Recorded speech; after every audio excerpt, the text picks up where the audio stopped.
Hello guys! ఇప్పుడే 'వేరా దేరా Sora' Chiyaan Vikram గారు యాక్ట్ చేసిన మూవీ చూసొచ్చాను భయ్య. నాకైతే నచ్చలేదు భయ్య. Dead sleep. ఒక ముక్కలో చెప్పాలంటే చాలా నీరసంగా సాగే first half and decent second half. Climax okay, నాకైతే అలాగే అనిపించింది. కమింగ్ టు స్టోరీ లైన్, ఈ మూవీ మొత్తం ఒక నైట్ లో జరుగుతుంది భయ్య. బాగా పేరు మోసిన రవి అనే వ్యక్తి కొడుకుపై ఎన్కౌంటర్ ఇష్యూ అవుతుంది భయ్య. తనను ఎలాగైనా కాపాడమని చియాన్ విక్రమ్ ని అడిగితే తను కాపాడేలా లేదన్నది rest of the story. Coming to plus points, second half లో ఫ్లాష్ బ్యాక్ సంబంధించి ఒక సీన్ ఒకటి బాగుంది భయ్య. Pre climax and climax fight sequence బాగున్నాయి భయ్య. ఆ ఫైట్ సీక్వెన్స్ ని చాలా రియలిస్టిక్ అండ్ రస్టిక్ గా కంపోజ్ చేశారు. Coming to performances, Chiyaan Vikram garu Kali అనే క్యారెక్టర్ లో జీవించేశారు భయ్య. కమిడియన్ పృథ్వీ గారు ఫస్ట్ టైం సీరియస్ రోల్ చేశారు భయ్య.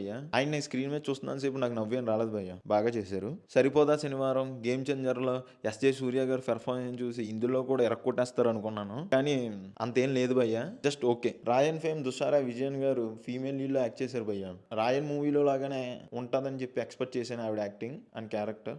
అంతేం లేదు భయ్య, ఉన్నంతలో ఆవిడ బాగానే చేశారు. Coming to writer cum director Arun Kumar, ఈయన ప్రీవియస్లీ చిన్న అనే మూవీని డైరెక్ట్ చేశారు భయ్య.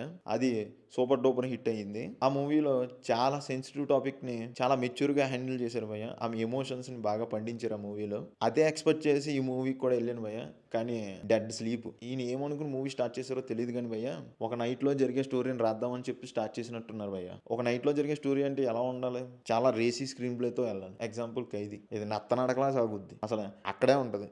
ఫస్ట్ హాఫ్ లో ఏం జరిగిందంటే ఏమీ ఉండదు. సెకండ్ హాఫ్ లో దాచుంచామన్నట్టు దాచుంచారు. Coming to technicalities, cinema photography and production values are decent. Mostly movie అంతా చాలా రియలిస్టిక్ వేలో చూపించాలని చెప్పి ట్రై చేశారు. They succeed. జీవి ప్రకాష్ గారు ఇచ్చిన పాటలు అయితే బాగలేదు కానీ background score okay. Coming to negatives, very thin line story and నత్తనడకలా సాగే స్క్రీన్ ప్లే. మళ్ళీ కామెడీ ఏంటంటే ఇది పార్ట్ 2 రివర్స్ ఆర్డర్ లో రిలీజ్ చేస్తారంట. ఫస్ట్ పార్ట్ 2 రిలీజ్ చేసి తర్వాత పార్ట్ 1 రిలీజ్ చేస్తారంట. అసలు పార్ట్ 2 లోనే ఏమీ లేదు, ఇంకా పార్ట్ 1 లో ఏముందో ఆ రాసిన డైరెక్టర్కి రైటర్కి తెలియాలి అంతే. అండ్ ఫైనల్లీ ఒక మొక్కలో చెప్పాలంటే below average first half followed by decent second half. And మీరు కూడా మూవీ చూసుంటే మీ ఒపీనియన్ కామెంట్ చేయండి. అండ్ మా రివ్యూ మీకు నచ్చినట్టయితే please do subscribe to our channel. Thank you. Signing off. జై హింద్.